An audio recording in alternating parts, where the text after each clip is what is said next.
2020 a représenté pour tous un grand défi face à la crise sanitaire. Cependant, elle a permis de révéler le dynamisme de notre association parentale. Mais 2020 ne se résume pas seulement à la Covid. C'est aussi l'année où notre conseil d'administration s'est agrandi avec l'intégration de Virginie Véril, Yves Dupont, Jean-Bernard Choquel. Gérard Rémy, quant à lui, a souhaité mettre fin à son mandat. Cependant, il poursuit ses activités dans la vie associative. Le conseil est donc désormais composé de 18 membres élus et 2 personnes cooptées en décembre 2020. Il s'agit de Anne-Marie Delattre et Yannick Nigodem, ouvriers des actes. Ensemble, nous cultivons ainsi les valeurs qui nous animent et en particulier l'engagement, le rassemblement, le respect.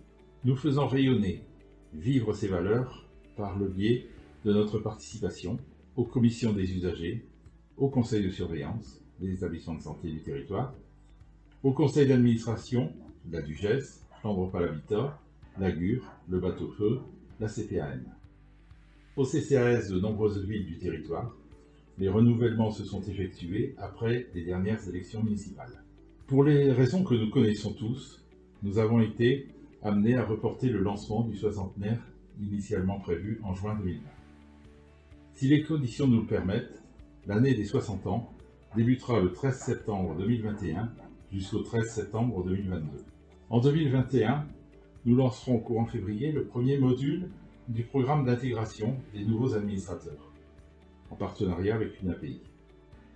En avril, nous projetons d'ouvrir le 3e cycle de formation VRS aux administrateurs et à leurs conjoints. Nous poursuivons également nos actions en collaboration avec une API, consistant à militer auprès des ministères pour défendre et améliorer les droits des personnes en situation de handicap. Mes remerciements à tous les parents et les bénévoles qui s'investissent au quotidien pour faire vivre notre projet associatif global. En 2021, plus que jamais, la société doit s'ouvrir à accepter la différence. Nous tous, membres de la société civile, nous devons y contribuer. C'est ce que les professionnels et les partenaires de notre association réalisent au quotidien, en soutenant nos projets et nos actions. Pour cela, je les en remercie très sincèrement. Bien qu'un virus ait occupé nos esprits et nos activités, 2020 ne s'est pas limité au contexte sanitaire.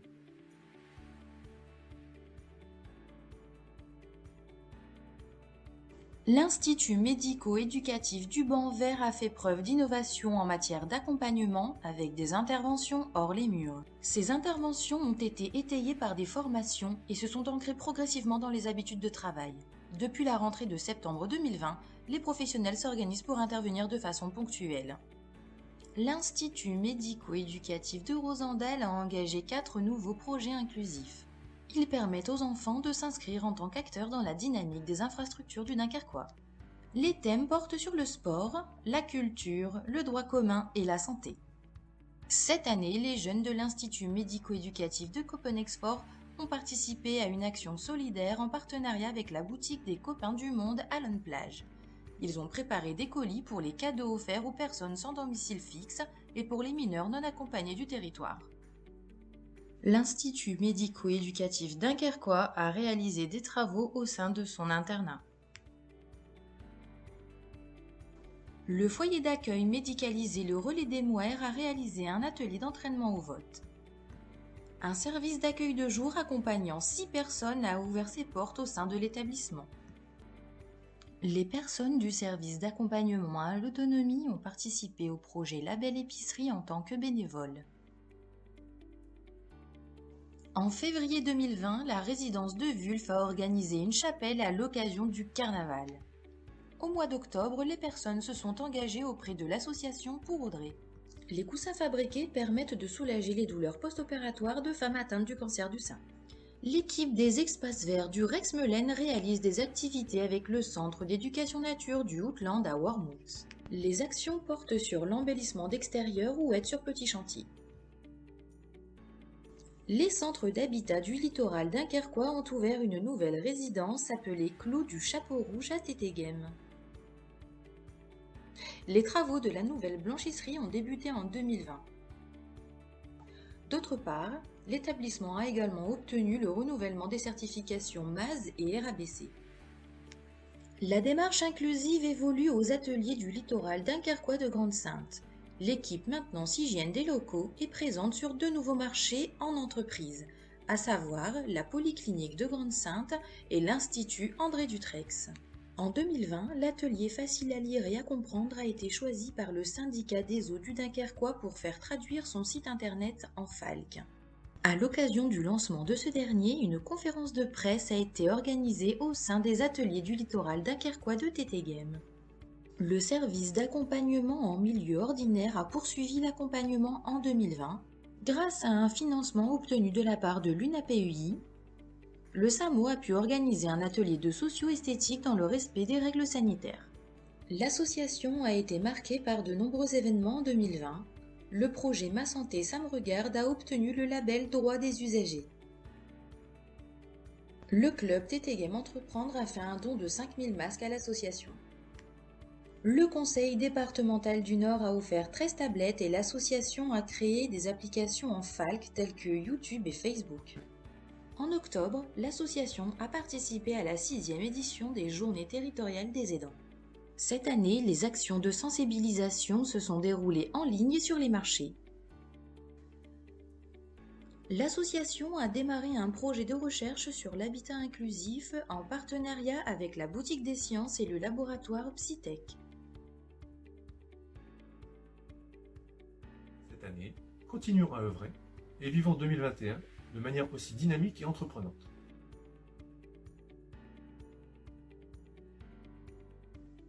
En 2021, les instituts médico-éducatifs du Banvert et de Rosendal développeront un projet de reconnaissance de droit à la citoyenneté. Le service d'accompagnement à l'autonomie projette d'ouvrir son hub de vie en 2021.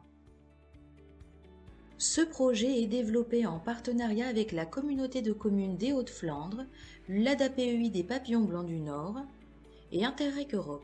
Le Relais des Mouers proposera un nouveau projet d'habitat inclusif en 2021. Ce dispositif permettrait l'accueil de 3 personnes actuellement accompagnées en Belgique originaires de Dunkerque. En 2021, la blanchisserie déménagera dans ses nouveaux locaux. D'autres travaux débuteront dans le but d'accueillir l'activité du dernier kilomètre. L'atelier du littoral dunkerquois de Grande-Synthe prévoit de réaménager ses ateliers. Ces changements permettront d'améliorer les conditions de travail des ouvriers. En 2021, le SAMO va poursuivre ses travaux autour de la démarche qualité. L'évaluation externe ouvre l'opportunité pour la réécriture du projet d'établissement.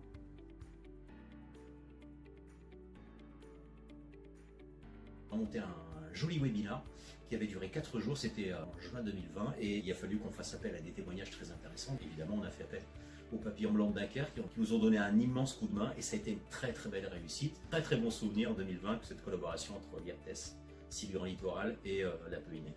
En 2020, on s'est focalisé sur les aspects communication, et afin de faciliter l'entrée dans les lieux des locataires en situation de handicap, nous avons traduit en facile à lire 2 supports d'information qui sont donnés lors de l'entrée dans les lieux, à savoir le guide du qui fait quoi et le guide du locataire.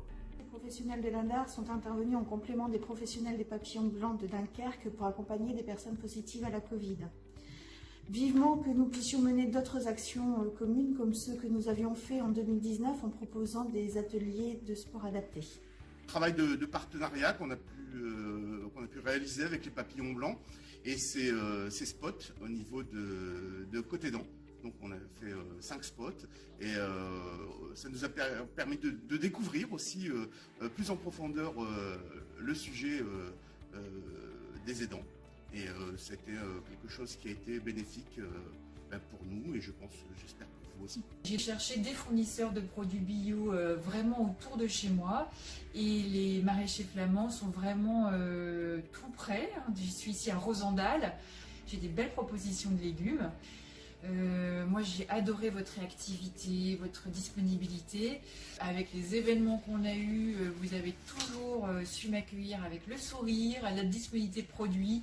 C'est comme si la Covid n'existait pas, hein. Les légumes continuent à pousser, vous continuez à travailler et vous continuez à me livrer. Je suis céramiste Et tous les lundis après-midi, j'assure 2 ateliers avec des résidents. En fait, ce qui était très intéressant, c'est que les ateliers mis en place ont été interrompus de par le confinement. Et on a su se réadapter via visioconférence, c'est-à-dire que ça permettait un petit peu de continuer à vivre les ateliers qu'on avait mis en place. Et en même temps, c'était la découverte de l'intime. Ça a permis aux parents, par exemple, des usagers du théâtre de découvrir un peu ce que faisaient leurs enfants dans notre activité.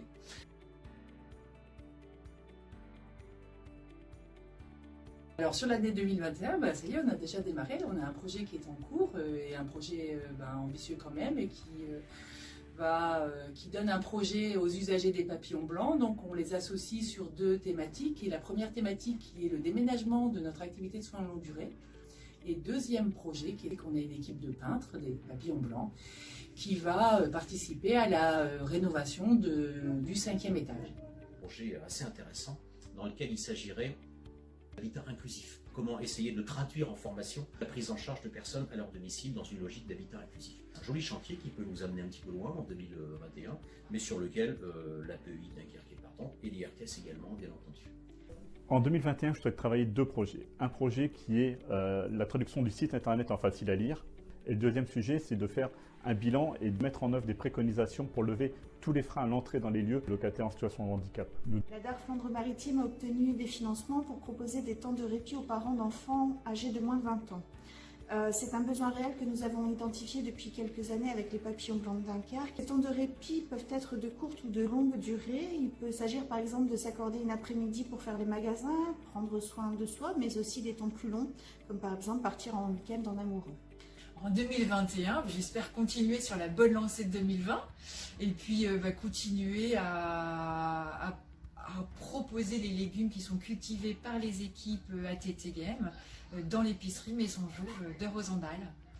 Comme vous pouvez le constater, notre association continue sa marche en avant, avec force, dynamisme et innovation.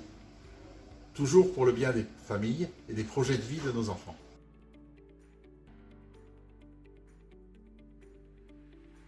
On a dû s'adapter, on a dû bien sûr adopter un protocole particulier pour se protéger des contaminations, mais on n'a pas perdu beaucoup en temps de travail. Les équipes sont revenues mi-mai et on a repris une cadence à peu près normale. La seule différence, c'était qu'il y avait le protocole à respecter. Pour l'année 2021, j'espère que la situation sanitaire s'améliore un petit peu et qu'on puisse se retrouver entre amis, avoir la santé qui va avec et passer de bons moments de convivialité.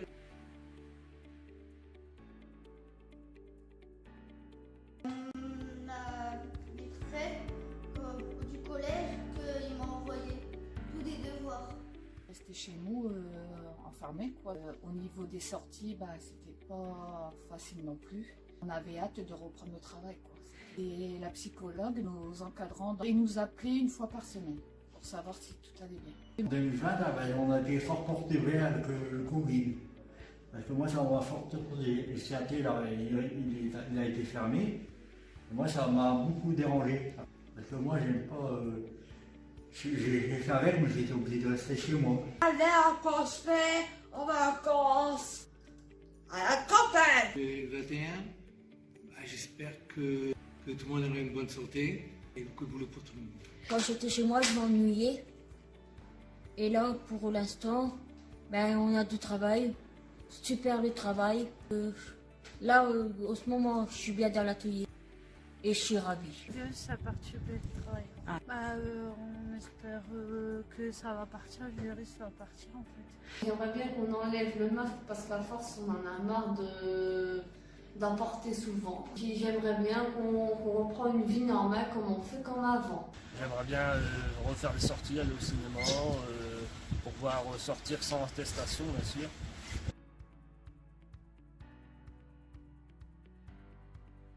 On s'est tourné vers l'utilisation de la visio, alors, ce qui a été effectivement l'occasion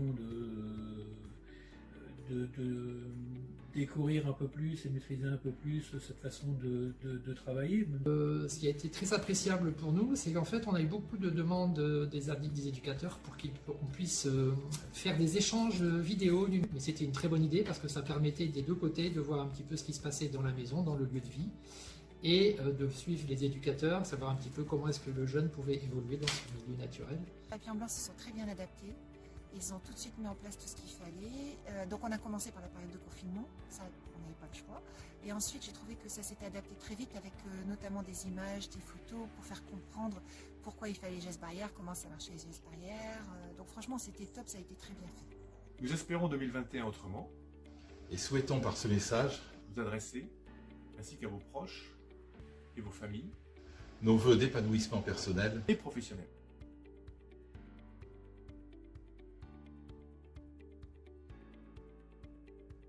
Bonne année.